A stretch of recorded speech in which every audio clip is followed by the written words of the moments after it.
Hey y'all, welcome back to my channel. If you are new here, hi, my name is Taylor and I'm a personal trainer based in Texas. A majority of my channel is based around fitness, nutrition, the occasional clothing haul, and the occasional vlog. For today, I thought it would be super fun to answer some assumptions regarding personal trainers and people in the fitness industry. I haven't necessarily seen a lot of these videos go around YouTube, but I thought that it would be fun for me to do it. All of my answers to the assumptions that I will be reading off in just a few minutes are all based on my opinion, and I have no influence whatsoever other than being a personal trainer myself. I'll just give you my thoughts and what the reality that I believe is regarding this industry. I'm super excited to answer these assumptions, so if you're interested in this video, then let's not waste any more time and let's get on into it. The first personal training assumption that we have is that personal trainers are always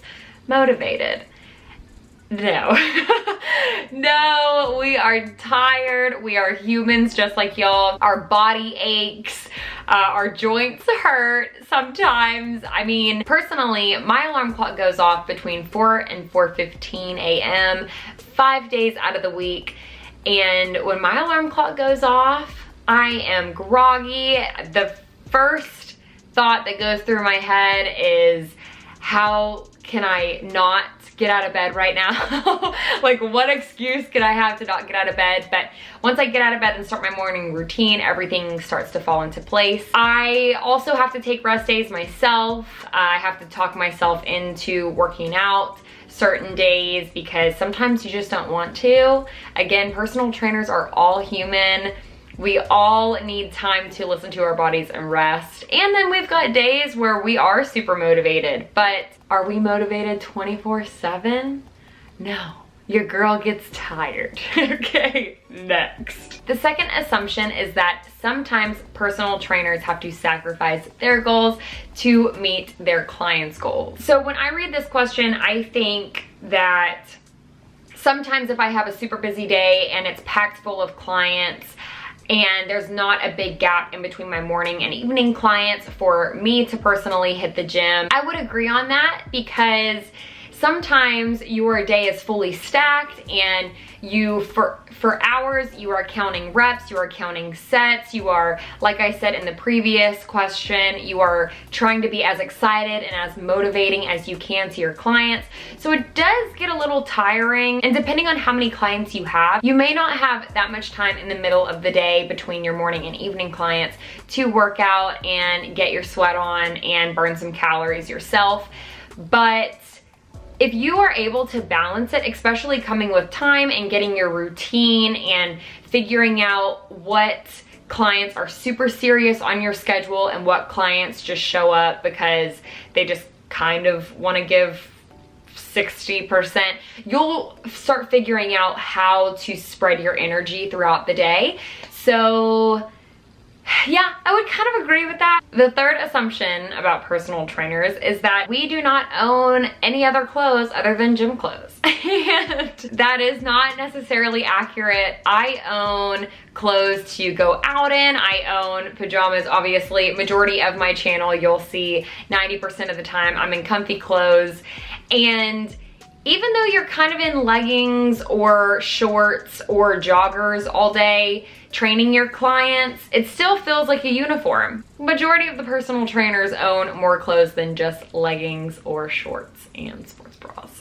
The fourth assumption regarding personal trainers is that we always have a healthy diet and we have abs 24/7. And that is a lie. That is another lie. That is definitely a lie.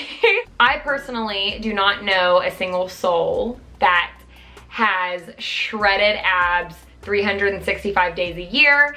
I definitely think that if you're constantly in a caloric deficit, you can look more lean than the average, but being able to have that shredded abs look, that ab definition, takes a lot of time, a lot of meal prepping and healthy eating and being consistent in the gym. And just because we know how to help someone get to their goals and get shredded and either bulk or cut, we don't have abs 24/7. The fifth assumption about personal trainers is that we wish that our clients would focus more than just the scale. And I completely agree with that. There's so much more than just what the scale will tell you if you're just looking at straight numbers. If you don't have one of those super cool scales, you're only gonna see a number and you don't know what's making up that number. You just think, oh, it's just my body, it's just because I'm fat.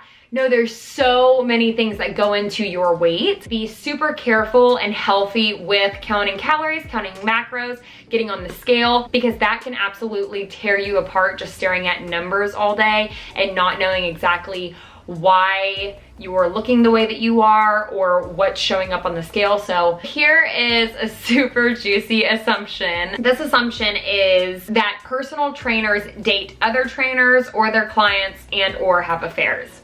So, I'm speaking on just what I have seen and my experience with this whole situation, and I definitely think that you should keep your personal life and your work life separate, no matter what industry you're in. And regarding affairs, I don't think that you have to be a personal trainer or work in the fitness industry to cheat on your partner, significant other, spouse, whoever that may be. So this one's pretty funny. The seventh assumption regarding personal trainers is that we don't know how to count. And that is so funny to me because my clients literally think that I just don't know how to count.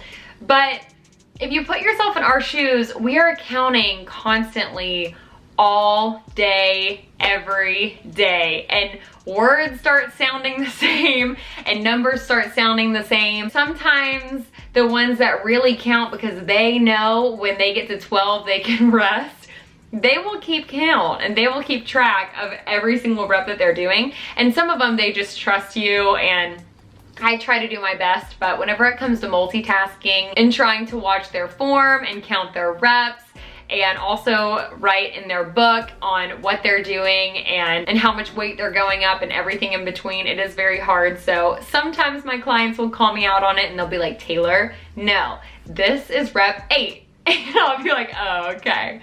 So I just thought it was funny because they probably think that I never learned how to count in school.